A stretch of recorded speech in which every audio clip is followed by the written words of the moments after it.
truth is that we are a very goal-oriented people, not just us as Jews, but all human beings. We work and we hope to be compensated for the work that we do. And if we're not, we're disappointed.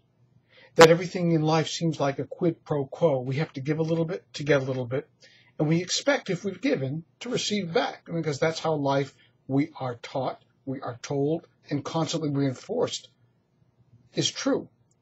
This week's Torah reading, called Bechukotai, seems to underscore that very idea. That if we follow in God's commandments, these are the wonderful things that are going to happen to us. And if we don't, these are the terrible consequences of our inaction or our action in the wrong direction. There's a wonderful story about a chassid who went up to the Rabbi Menachem Mendel of Kotsk and said, Rabbi, for all of my life I have labored to try to become learned, to become a scholar. Yet as soon as I seem to come close to that, I fall far away. That the goal is so elusive, I can't seem to wrap my arms around it. And the Rebbe answered him back, you can't get there. Because if your goal is simply to become a scholar, how can you possibly ever become that?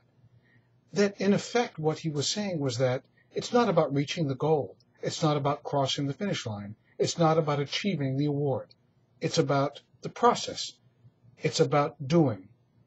Which is why the Torah reading, as it begins, Im bechukotai telechu, if you follow in my laws, really reads, as Rashi deliberately points out to us in this interpretation, that you have to walk in the path of God.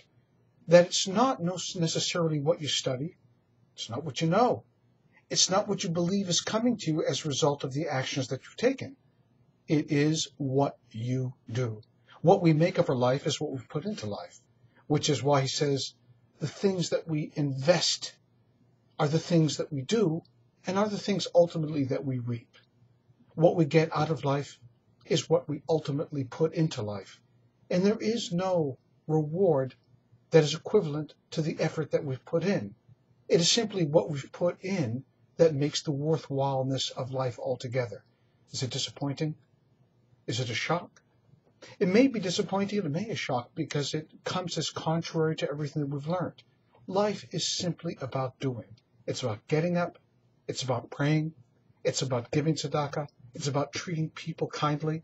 It's about approaching life without expectation, reward, anticipation of what we have that is coming to us. It's simply doing the right thing because that is what God wants us to do.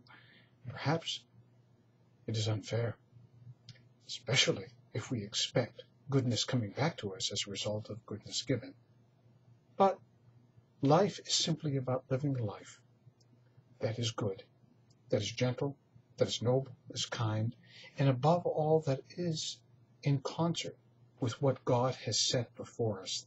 These are the things that I want you to do. If you do these things, it will rain when it's supposed to rain. If you do these things, the bread will come forward in the way that it's supposed to come forward. Does that mean that it's always going to rain and never be drought? Does that mean that it's always going to be plenty on our plate? No. But it will mean that there's plenty in our heart. And it will mean the rain that comes down on us will be the beneficent rain of a life that has been well lived, well deserved, well done. Wishing you Shabbat Shalom. And above all, peace in the heart.